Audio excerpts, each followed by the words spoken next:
బులెటిన్లో మరో breaking news చూస్తున్నాం. సూర్యుడిపై రీసెర్చ్ కోసం ప్రయోగించిన ఆదిత్య L1 స్పేస్ క్రాఫ్ట్ జనవరి 6న గమ్యస్థానానికి చేరుతుందని ఇస్రో చైర్మన్ ఎస్ సోమనాథ్ వెల్లడించారు. లంగ్రాజ్ పాయింట్ వద్దకు అది చేరుకున్న తర్వాత మరోసారి ఇంజన్ను మండించి మరింత ముందుకు వెళ్లకుండా దాన్ని కట్టడి చేస్తామన్నారు. అనంతరం లంగ్రాజ్ పాయింట్ దగ్గరే ఆదిత్య L1 చక్కర్లు కొడుతూ 5 ఏళ్ల పాటు భారత్ సహా ప్రపంచ దేశాలకు ఉపకరించే సమాచారాన్ని సేకరిస్తుందని ఆయన తెలిపారు. సూర్యుడిలో చోటు చేసుకునే మార్పులు మానవ జీవనంపై చూపే ప్రభావాన్ని అర్థం చేసుకోవడానికి ఆ సమాచారం ఉపయోగపడుతుందన్నారు.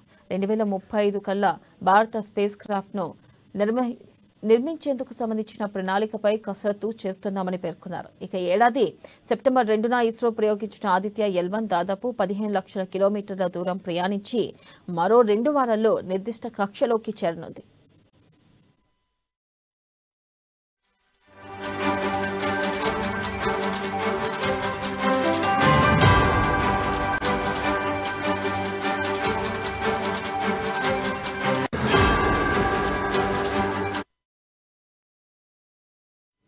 బ్రేకింగ్ న్యూస్ చూస్తున్నాం. సూర్యుడిపై రీసెర్చ్ కోసం ప్రయోగించిన ఆదిత్య L1 స్పేస్ క్రాఫ్ట్ జనవరి 6న గమ్యస్థానానికి చేరుతుందని ఇస్రో చైర్మన్ ఎస్ సోమనాథ్ వెల్లడించారు.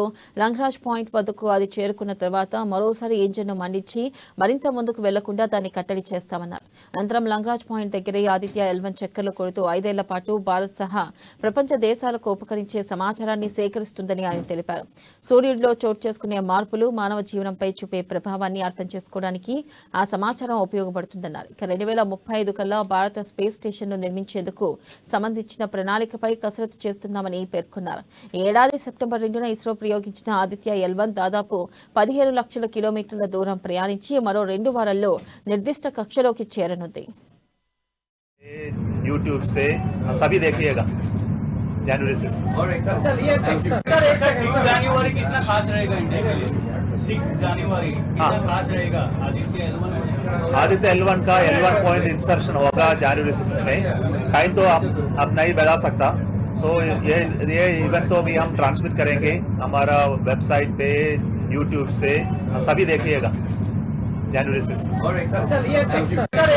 जनवरी कितना खास रहेगा इंडिया के लिए? 6 जनवरी कितना खास रहेगा आदित्य L1 का L1 पॉइंट इंसर्शन होगा जनवरी 6 में.